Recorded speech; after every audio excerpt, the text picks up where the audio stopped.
నమస్తే, welcome two times today news bulletin లో ముందుగా హెడ్లైన్స్ చూద్దాం. ఫలితాలు వచ్చి 24 గంటలు గడవక ముందే కాంగ్రెస్ గుండాయిజం చేస్తుంది. కేటీఆర్ బీజేపీ రాష్ట్ర కార్యాలయంలో భగవాన్ శ్రీ బిర్సా ముండా 150వ జయంతి వేడుకలు. మాజీ ఎంపీ వైఎస్ఆర్సీపీ అధికార ప్రతినిధి గోరంట్ల మాధవ్ ప్రెస్ మీట్.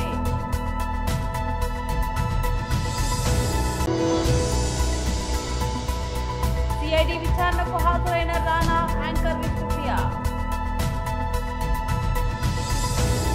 జూబ్లీహిల్స్ ఫలితాలు వెలువడి 24 గంటలు కూడా గడవక ముందే కాంగ్రెస్ గుండాయిజానికి పాల్పడుతుందని బీఆర్ఎస్ వర్కింగ్ ప్రెసిడెంట్ కేటీఆర్ విమర్శించారు.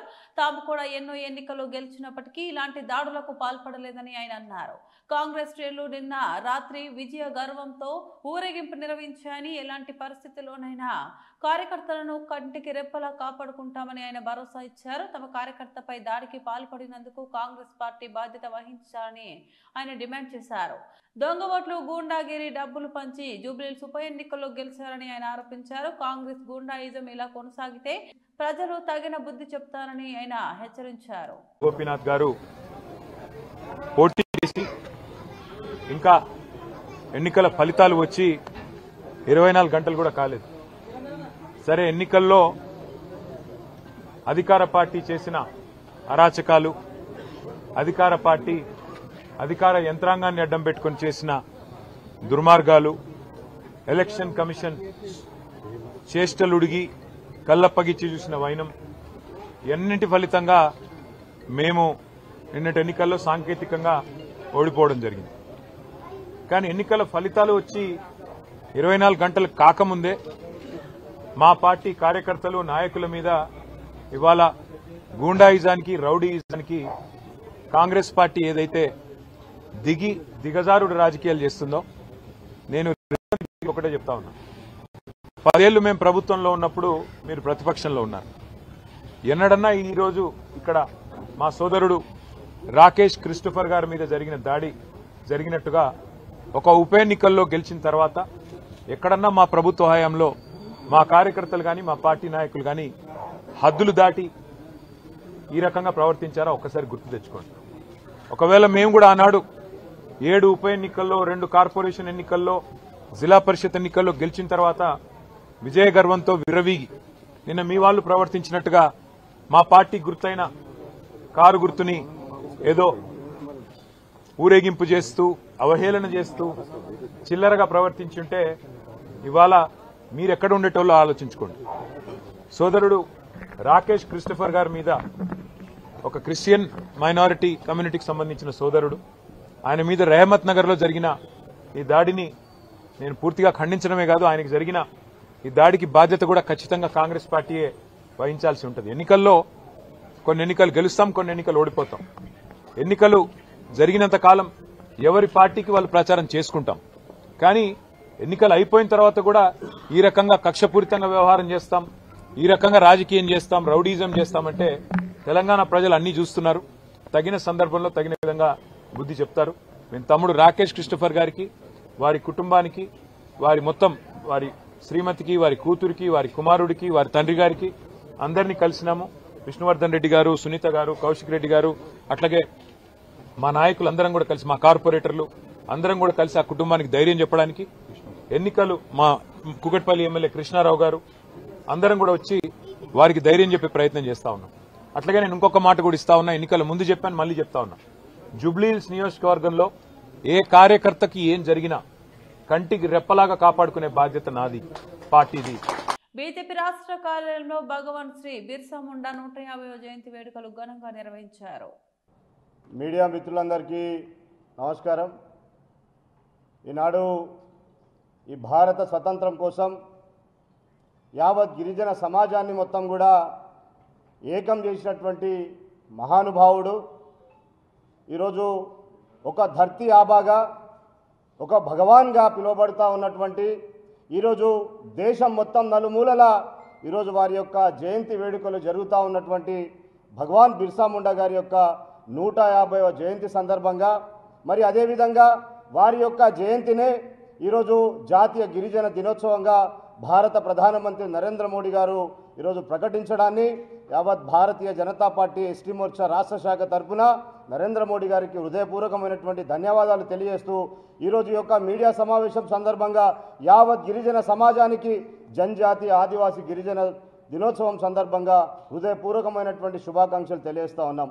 ఈరోజు ఈ యొక్క సమావేశంలో ముఖ్య అతిథులుగా బీజేపీ రాష్ట్ర ఉపాధ్యక్షులు మా యొక్క గిరిజన జాతి ముద్దుబిడ్డ డాక్టర్ కళ్యాణ్ నాయక్ గారు, అదేవిధంగా బీజేపీ పార్టీ సీనియర్ నాయకులు రాష్ట్ర ప్రధాన కార్యదర్శి శ్రీ ఎన్ గౌతమ్ రావు గారు, అదేవిధంగా బీజేపీ ఎస్టీ మోర్చా రాష్ట్ర జాతీయ కార్యవర్గ సభ్యులు భిక్కునాథ్ నాయక్ గారు, ఎస్టీ మోర్చా రాష్ట్ర పదాధికారులు, ఇతర సీనియర్ నాయకులు, పాత్రికేయ మిత్రులందరికీ కూడా పేరు పేరున వందనాలు, అభివందనాలు.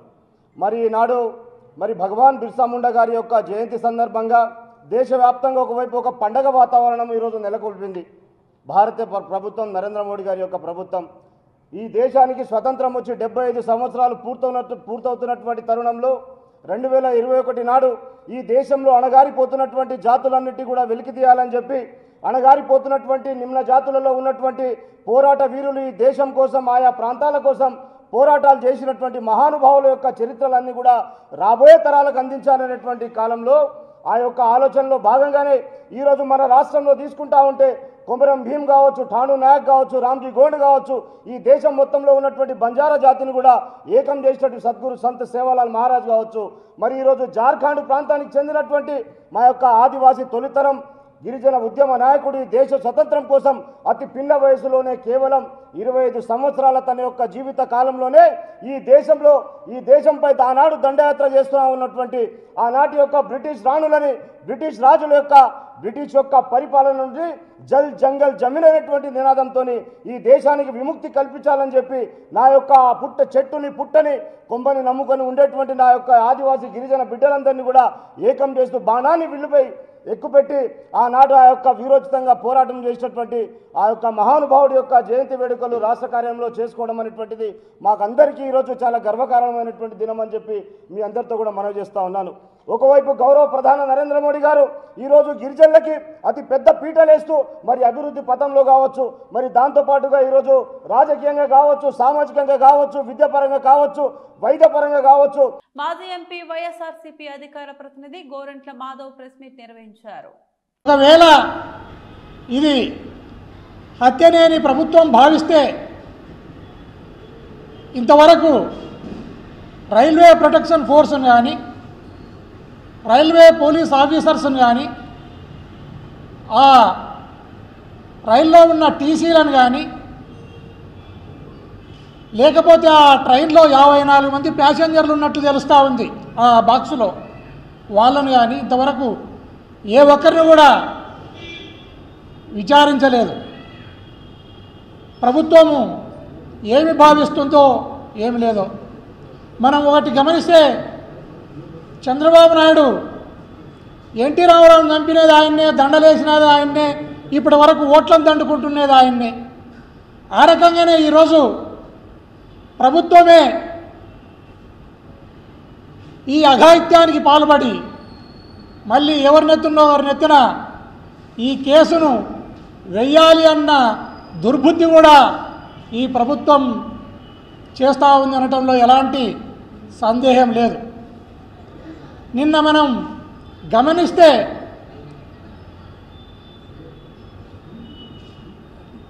సాయంత్రం 4కో 5కో ఏదో టైంలో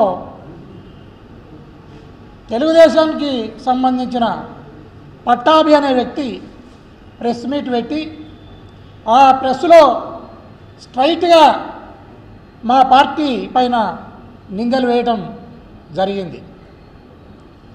అంటే దాదాపు విచారణను కూడా వాళ్ళ చేతిలోకి తీసుకొని రెడ్ బుక్ రాజ్యాంగం మేరకు వారే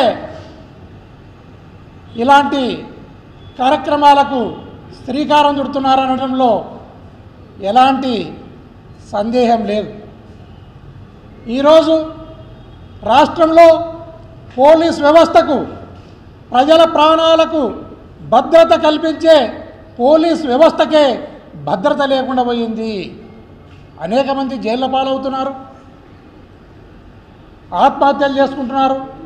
ఆత్మహత్యలు చేసుకోకుండా లేదా హత్యలు జరగకుండా ఈ సమాజంలో అన్ని వర్గాల ప్రజలకు భద్రతను కల్పించే పోలీసులకే భద్రత లేకుండా పోయింది, దిక్కు లేకుండా పోయిన పరిస్థితిని మనం చూస్తూ ఉన్నాం. ఇలాంటి దుర్భరమైన పరిస్థితి ఈ రాష్ట్రంలో ఎప్పుడు కూడా లేదు. మనం పోలీస్ వ్యవస్థను గౌరవ జగన్మోహన్ రెడ్డి గారి హయాంలో కానీ, గౌరవ రాజశేఖర రెడ్డి గారి హయాంలో కానీ ఈ రాష్ట్రంలో పోలీస్ వ్యవస్థ అనేది యావత్ భారతదేశంలోనే ఒక పవర్ఫుల్ వ్యవస్థగా, ఒక అత్యున్నతమైన పురస్కారాలను, అత్యున్నతమైన గౌరవాన్ని ఈ రాష్ట్ర పోలీస్ వ్యవస్థ.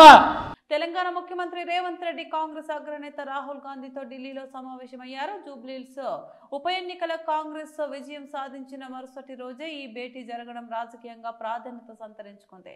ఈ కీలక సమావేశంలో కర్ణాటక ముఖ్యమంత్రి సిద్దిరామయ్య, ఏఐసిసి ప్రధాన కార్యదర్శి కేసీ వేణుగోపాల్ కూడా పాల్గొన్నారు. తెలంగాణ నుంచి ఉప ముఖ్యమంత్రి బట్టి విక్రమార్క, టీపీసీసీ అధ్యక్షులు మహేష్ కుమార్ గౌడ్, జూబ్లీహిల్స్ నూతన ఎమ్మెల్యే నవీన్ యాదవ్ ఈ భేటీకి హాజరయ్యారు. ప్రధానంగా జూబ్లీహిల్స్ గెలుపు, రాష్ట్రంలోని తాజా రాజకీయ పరిస్థితులు, పార్టీ బలోపేతంపై నేతలు చర్చించినట్టు సమాచారం. దీంతో పాటు త్వరలో జరగనున్న స్థానిక సంస్థల ఎన్నికలు అనుసరించాల్సిన వ్యూహాలపై కూడా చర్చించినట్టు తెలుస్తుంది. జూబ్లీహిల్స్ ఎన్నికలకు ముందు రేవంత్ రెడ్డిపై పార్టీ అధిష్టానం అసంతృప్తితో ఉందంటూ కొన్ని వార్తలు ప్రచారంలోకి వచ్చాయి. అయితే ఎన్నికల ఫలితాలు వెలువడిన వెంటనే రాహుల్ గాంధీతో రేవంత్ రెడ్డి భేటీ కావడం ఈ ఊహాగానాలకు తెరదించినట్లయింది. ఈ సమావేశం ద్వారా పార్టీలో నాయకత్వంపై పూర్తి విశ్వాసం ఉందని అధిష్టానం సంకేతాలు పంపినట్లు రాజకీయ విశ్లేషకులు భావిస్తున్నారు. ఆన్లైన్ బెట్టింగ్ గేమింగ్ యాప్ల ప్రమోషన్ కేసులో సిఐడి దర్యాప్తు ముమ్మరంగా కొనసాగుతుంది. ఈ కేసుకు సంబంధించిన ప్రముఖ నటుడు రానా దగ్గుపాటి, యాంకర్ విష్ణుప్రియ ఈరోజు సిఐడి సిట్ అధికారుల ఎదుట విచారణకు హాజరయ్యారు. హైదరాబాద్లోని సిఐడి కార్యాలయంలో అధికారులు వారి స్టేట్మెంట్లను రికార్డు చేశారు. యాంకర్ విష్ణుప్రియ 3 బెట్టింగ్ యాప్లను ప్రమోట్ చేసినట్లు అధికారులు గుర్తించినట్టు సమాచారం. విచారణలో భాగంగా ఆమె తన బ్యాంకు ఖాతా వివరాలతో పాటు బ్యాంకు స్టేట్మెంట్లు కూడా సిట్ అధికారులకు సమర్పించినట్టు తెలుస్తుంది. ఈ ప్రమోషన్ల కోసం చేసుకున్న ఒప్పందాలు, వాటి ద్వారా పొందిన ఆదాయంపై అధికారులు ప్రధానంగా దృష్టి సారించారు. ఈ కేసులో మొత్తం 29 మంది టాలీవుడ్ సినీ ప్రముఖులపై కేసులు నమోదయ్యాయి. వీరిలో రానా, విజయ్ దేవరకొండ, మంచు లక్ష్మి, నిధి అగర్వాల్, అనన్య నాగల్లా, శ్రీముఖి వంటి వారు ఉన్నారు. 2 రోజుల క్రితమే నటుడు ప్రకాష్ రాజ్ కూడా సిట్ ఎదుట హాజరయ్యి తన వాంగ్మూలాన్ని ఇచ్చారు. హైదరాబాద్ సైబరాబాద్ పోలీసులు నమోదు చేసిన ఎఫ్ఐఆర్ల ఆధారంగా సిఐడి సిట్ ఈ కేసును దర్యాప్తు చేస్తుంది. రాబోయే రోజుల్లో మరికొంతమంది సెలబ్రిటీలను విచారించే అవకాశం ఉన్నట్టు తెలుస్తోంది. మెదక్ జిల్లా కలెక్టర్ కార్యాలయంలో ఆదివాసీ సమాజానికి మార్గదర్శిగా నిలిచిన మహానీయుడు భగవాన్ బిర్సా ముండా 150వ జయంతిని ఘనంగా నిర్వహించారు. ఈ కార్యక్రమంలో కలెక్టర్ రాహుల్ రాజు, అదనపు కలెక్టర్ నగేష్ పాల్గొని బిర్సా ముండా చిత్రపటానికి నివాళులర్పించారు. కలెక్టర్ మాట్లాడుతూ బిర్సా ముండా బ్రిటిష్ పాలనకు వ్యతిరేకంగా గిరిజన హక్కుల కోసం పోరాడిన తొలి యోధుడని, ఆయన ఆలోచనలు నేటికి ఆదివాసీ హక్కుల సాధనకు స్ఫూర్తి అన్నారు. అట్లాంటి మహనీయుల యొక్క స్ఫూర్తిని మనం ఈ రోజు స్మరించుకుంటూ మనం కూడా అన్ని రంగాల లోపల అందరికీ లోబడి ఉండకుండా ప్రతి ఒక్క రంగం లోపల ముందుకు సాగి మన యొక్క ఉన్నతిని ఉన్నత స్థానం లోపల. నమస్కారాలు. ఈరోజు భగవాన్ బిర్సా ముండా గారి 150వ జయంతిని పురస్కరించుకొని ఇక్కడ సెలబ్రేట్ చేసుకోవడం జరుగుతుంది. ఎంతో మంది ట్రైబల్ ఫ్రీడమ్ ఫైటర్స్ ఉన్నారు, అందులో బిర్సా ముండా గారు ఒకరు. వారు 25 ఏళ్ల వయసులోనే వాళ్ళ యొక్క ట్రైబల్స్ వాళ్ళ యొక్క హక్కు ధైర్యంగా నిలబడచ్చు అనేసి కూడా ఆయన ప్రాణ త్యాగం చేసి కూడా అప్పుడున్న ఫ్రీడమ్ ఫైటర్స్ కి అందరికి కూడా ఇన్స్పిరేషన్ గా ఉండడం జరిగింది. సో ఇప్పటికీ కూడా అక్కడ గిరిజన గ్రామాలుగా మనం వెళ్ళినట్టయితే సో బిర్సా ముండా గురించి వాళ్ళు ఒక జనరేషన్ నుంచి ఒక జనరేషన్ వరకు కూడా వాళ్ళు కథలుగా చెప్పుకుంటా ఉంటారు. సో ఆయన ధైర్య సాహసాల కోసం సో అదేవిధంగా మొత్తం తెగనంతా కూడా ఏ విధంగా ఆయన మొబిలైజ్ చేసి వాళ్ళని ఇన్స్పైర్ చేసి వాళ్ళందరినీ కూడా మన హక్కులకు భంగం కలుగుతా ఉంది. సో ఈ అడవి మనకి ఎప్పటి నుంచో తరతరాల నుంచి కూడా మనకి వస్తా ఉన్న సంపద అయితే. సో దీన్ని అడవి సంపదని మొత్తం కూడా వాళ్ళు కుల్లగొడతా ఉన్నారు. వాళ్ళకి అగేన్స్ట్ గా మనం పోరాటి మన హక్కులు సాధించాలని కూడా ఆయన ధైర్యంగా నిలబడి వాళ్ళ తోటి వ్యక్తులకు అందరూ కూడా ఆదర్శంగా నిలవడం జరిగింది. మనం కన్వర్జెన్స్ మోడల్ కూడా ఇక్కడ ఇంప్లిమెంట్ చేయడం జరుగుతుంది. సో సక్సెస్ఫుల్ గా మనం అన్ని కూడా సాచురేషన్ మోడల్ ఇక్కడ ఇవన్నీ కూడా తీసుకోవడం జరుగుతుంది. మరి ఇవన్నీ చేయడానికి మెయిన్ థింగ్ ఏంటి అనేసి మనందరూ కూడా తెలుసు. సో భగవాన్ బిర్సా ముండా గారు freedom struggle, Indian freedom struggle చదివేటప్పుడు సో ఎంతో మంది ప్రామినెంట్ ఫిగర్స్ ని మనం చూస్తూ ఉంటాం. సో దాంట్లో ఒక ప్రముఖమైన వ్యక్తి ఎవరు అనేసి అంటే సో బిర్సా ముండా గారు. సో ఎస్పెషల్లీ గొరిల్లా వార్ఫేర్ లా సో అప్పుడున్న ట్రెడిషనల్ వెపన్స్ తో కూడా అంటే ఫుల్ సొఫిస్టికేటెడ్ వెపన్స్ ఉన్న బ్రిటిష్ ఎంపైర్ కి అగేన్స్ట్ గా మరి అప్పుడున్న ట్రెడిషనల్ వెపన్స్ సో బో అండ్ యారో సో వేరే ఇతర వెపన్స్ తో కూడా వాళ్ళతో కొట్లాడొచ్చు. సో వాళ్ళని అనేసి మనకి సందర్భం సో చాలా మంది ఫ్రీడమ్ ఫైటర్స్ కూడా ఒక ఇన్స్పిరేషన్ గా నిలవడం జరిగింది. ఒక కమిటీ లాగా ఏర్పడి సో దాంట్లో ఎవరెవరైతే మనకి గిరిజనులు ఉంటారో మరి వాళ్ళ అభ్యున్నత కోసం సో అన్ని రంగాలలో ఇప్పుడు సపోజ్ బ్యాంకింగ్ రంగం అనుకుంటే కూడా 100% అక్కడ ఉన్న వాళ్ళకి అందరు కూడా బ్యాంక్ అకౌంట్లు ఓపెన్ చేపించడం, ఇంకా ఎవరైనా మిస్ అయిపోయినారంటే కూడా వాళ్ళందరికీ బ్యాంకర్స్ ని కూడా అక్కడనే ఒక క్యాంప్ లాగా పెట్టి వాళ్ళందరూ కూడా జన్ధన్ అకౌంట్స్ ఏర్పాటు చేయడం. అదేవిధంగా డిజిటల్ లిటరసీ మీద సో బ్యాంకింగ్ లిటరసీ మీద కూడా అవగాహన కార్యక్రమాలు బ్యాంకర్స్ తో అక్కడ మనం కండక్ట్ చేయడం. ఇంకా ఎవరైనా ఆధార్ కార్డ్స్ తీసుకొని వాళ్ళు ఉన్నట్టయితే లేకపోతే కొత్తగా పుట్టిన పిల్లలకి ఆధార్ కార్డు తీసుకోకుండా ఉన్నట్టయితే మరి వాళ్ళందరికీ కూడా మనం అక్కడ సపరేట్ గా ఎన్రోల్మెంట్ చేయించి వాళ్ళందరికీ కూడా ఆధార్ కార్డ్స్ వచ్చే విధంగా మనము ఎన్షూర్ చేసుకోవడం. సో అదేవిధంగా ఇంకెవరైనా రేషన్ కార్డ్స్ మిస్ అయితే కూడా వాళ్ళందరూ కూడా రేషన్ కార్డ్స్ ఇప్పించి మరి వాళ్ళందరూ కూడా రేషన్ బియ్యం వచ్చే విధంగా కూడా ఎన్షూర్ చేసుకోవడం. ప్రభుత్వ పథకాలు సో కేంద్ర ప్రభుత్వ పథకాలు కానివ్వండి, రాష్ట్ర ప్రభుత్వ పథకాలు కానివ్వండి 100% సాచురేషన్ మోడ్ లో అంటే ఈ 15 విలేజెస్ లా సో ధర్తీ ఆబా స్కీమ్ కింద 100% సో అన్ని ప్రభుత్వ స్కీమ్స్ అంతా కూడా 100% సాచురేషన్ అయ్యే విధంగా సో ఈవెన్ మనకి పిఎం ఆవాస్ యోజన కానివ్వండి, ఇందిరమ్మ ఇల్లు కానివ్వండి సో అవి కూడా మనకి 100% సాచురేషన్ మోడ్ లో ఇంకా కొద్దిగా ఇక్కడ మనము ఎక్కువ ఇంప్లిమెంట్ చేసి కూడా అందరికీ కూడా ఎలిజిబుల్ ఉన్న వాళ్ళకి ఇచ్చి. కేపీహెచ్బీ పోలీస్ స్టేషన్ పరిధిలో దృష్టి మరల్చి డబ్బులు తీసుకొని వెళ్లిన ఘటనలో నిందితుడిని అరెస్ట్ చేసినట్లు కూకట్పల్లి ఏసీపీ రవికిరణ్ రెడ్డి వెల్లడించారు. ఈ నెల 7వ తేదీన అర్ధరాత్రి సమయంలో ఉత్తమ్ కుమార్ వర్మ అనే సాఫ్ట్వేర్ ఎంప్లాయీస్ ఇచ్చిన ఫిర్యాదు మేరకు కేసు నమోదు చేసి దర్యాప్తు చేపట్టామని అన్నారు. ఉత్తమ్ కుమార్ ఫ్లాట్ కొనేందుకు గుంటూరులో ఉన్న తన మిత్రుడి వద్ద నుంచి 10 లక్షల రూపాయలు తీసుకొని వచ్చి మూసాపేట వద్ద హోటల్లో తిన్న తర్వాత వచ్చే క్రమంలో కేపీహెచ్బీ వద్ద డివైడర్ కు కారు ఢీకొనడంతో ప్రమాదం చోటు చేసుకుంది. ఇది గమనించిన ముదావత్ శంకర్, అభినయ్ ఇద్దరు వారి వద్దకు వెళ్లి సహాయం చేస్తున్నట్లు నటించి వారి వద్ద ఉన్న 10 లక్షల రూపాయల నగదుతో పరారయ్యారు. తెల్లవారుజామున ఉత్తమ్ కుమార్ వర్మ చూసుకోగా డబ్బులు లేకపోవడంతో పోలీసులకు ఫిర్యాదు చేశారు. దర్యాప్తు చేపట్టిన పోలీసులు అడ్డగుట్టలో ఉంటున్న ఆటో డ్రైవర్ ముదావత్ శంకర్ ను అదుపులోకి తీసుకుని 5,32,000 రూపాయల నగదును స్వాధీనం చేసుకున్నారు. మరో నిందితుడు అయిన అభినయ్ పరారీలో ఉన్నట్లు వెల్లడించారు. ప్రస్తుతం అతని కోసం కూడా గాలింపు చర్యలు చేపట్టామని, ఈ నేరానికి ఉపయోగించిన ఆటోని సైతం సీజ్ చేశామని అన్నారు. నిందితుడిని పట్టుకోవడంలో కీలకంగా వ్యవహరించిన కానిస్టేబుల్ను ఏసీపీ అభినందించారు.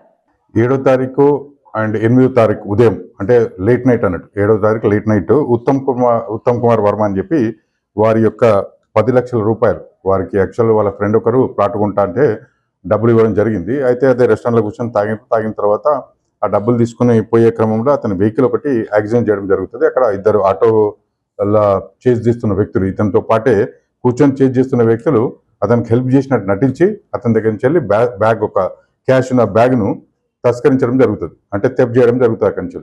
ఆ తర్వాత వాళ్ళు ఉత్తమ్ కుమార్ ఇంటికి పోతారు. ఇంటికి పోయిన తర్వాత తాగిన మొత్తంలో ఆ టైంలో చూసుకున్న తర్వాత మార్నింగ్ వచ్చి మనకు కంప్లైంట్ ఇస్తే ఆ కంప్లైంట్లో భాగంగా మనము ఈ అక్యూజ్డ్ ఎవరైతే ఉన్నారో అతను ఒక అమౌంట్ కూడా ఫోన్పే ద్వారా పంపించడం జరుగుతుంది అతనికి. ఎవరు ఈ ఉత్తమ్ కుమార్ వర్మ అతను హెల్ప్ చేసినందుకు 1,300 రూపాయలు అతను ఫోన్పే ద్వారా అతనికి డబ్బులు పంపించడం జరుగుతుంది. ఆ డబ్బులు పంపించిన ఆ నంబర్ ద్వారా మనము ఈ అక్యూజ్ను ట్రేస్ అవుట్ చేయడం జరిగింది. ఇందులో ముడావత్ శంకర్ అని చెప్పి నాగరికలకు సంబంధించిన ఇతని పైన కూడా పాత కేసులు ఉన్నాయి. ఇతని మీద కూడా ఇతని మీద సస్పెక్ట్ షీట్ కూడా మన దగ్గర ఉన్నది.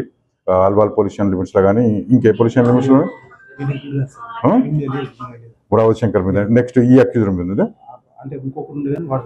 ఓకే రైట్ ముడావత్ శంకర్ గారు సరే. ఇతన్ని ఎప్పుడైతే మేము ఇతన్ని వేరే బోర్డ్స్ అన్ని వెరిఫై చేసినామో అతన్ని ఈ రోజు మార్నింగ్ కస్టడీ తీసుకున్న భాగంగా అతను మనకు కన్ఫ్యూజ్ చేయడం జరిగింది. అతని దగ్గర నుంచి ఒక 10 లక్షలకు గాను 5,30,000 రూపాయలు అరౌండ్ 5,32,000 క్యాష్ మన వారి దగ్గర నుంచి రికవరీ చేయడం జరిగింది. మిగతా అమౌంట్ కూడా ఇంకో అక్యూజ్ కూడా ఇలా అబ్స్కాండ్ ఉన్నాడు. వారి దగ్గర కొంత పార్ట్ క్యాష్ ఉన్నదని చెప్పి వారు చెప్తున్నారు. అది కూడా ఒకసారి వెరిఫై చేస్తాం. ప్రస్తుతానికైతే ఇది సంగతులు. ఇంకా డీటెయిల్ గా మా క్రైమ్ ఇన్స్పెక్టర్ గారు చెప్తారండి మీకు ఇష్యూ. బులెటిన్ ముగించే ముందు మరోసారి హెడ్లైన్స్ చూద్దాం. ఫలితాలు వచ్చి 24 గంటలు గడవక ముందే కాంగ్రెస్ గుండాయిజం చేస్తుంది కేటీఆర్. బీజేపీ రాష్ట్ర కార్యాలయంలో భగవాన్ శ్రీ బిర్సా ముండా 150వ జయంతి వేడుకలు. మాజీ ఎంపీ వైఎస్ఆర్సీపీ అధికార ప్రతినిధి గోరెంట్ల మాధవ్ ప్రెస్ మీట్.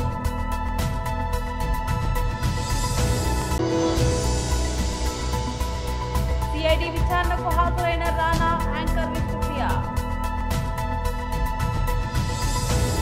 ఇవి బులెటిన్ అప్డేట్స్. మరో బులెటిన్లో మళ్ళీ కలుద్దాం. అంతవరకు సెలవు. నమస్తే.